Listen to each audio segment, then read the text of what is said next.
सबका साथ सबका विकास। ग्राम पंचायत तिलोथू पूर्वी से मुखिया पद के सुयोग कर्मठ एवं शिक्षित प्रत्याशी पुनीता द्विवेदी को बरस छाप क्रमांक संख्या 7 पर बटन दबाकर भारी से भारी मतों से विजयी बनाए।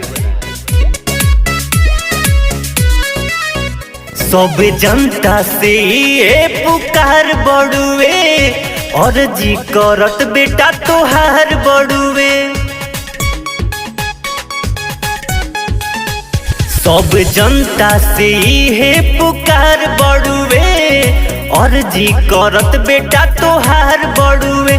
जन पैसा पलू भई हो सुन भूली के हो, जन पैसा पलू भई हो सुन भूली के हो। पुनीता द्विवेदी के वोट दिया मिल के हो, बरस छाप के जीतो भैया खुले के हो। पुनीता द्विवेदी जिंदाबाद जिंदाबाद जिंदाबाद, बरस छाप जिंदाबाद जिंदाबाद जिंदाबाद, तिलोथू पंचायत के जनता जिंदाबाद जिंदाबाद जिंदाबाद।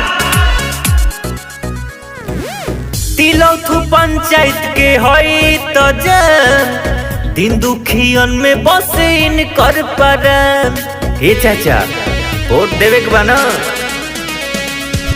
तिलोथू पंचायत के होई तो जन दिन दुखियन में बसे इनकर परन। सुन जीतावे के चाचा मिली के हो, सुन जीतावे के चाचा मिली के हो। पुनीता द्विवेदी के वोट दिया खुले के हो, बरस छाप के जीतो भैया खुले के हो।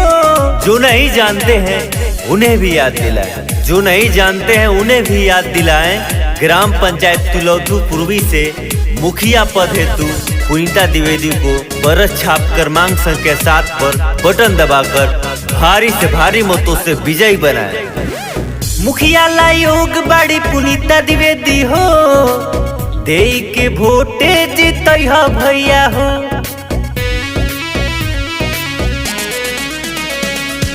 मुखिया लायोग बड़ी पुनीता द्विवेदी हो, दे के वोटे जीतो भैया हो। झांसा में पड़ी हो केहू के न भूली के हो, झांसा में पड़ी हो केहू के न भूली के हो। पुनीता द्विवेदी के वोट दिया खुले के हो, बरस छाप के जीतो भैया मिले के हो।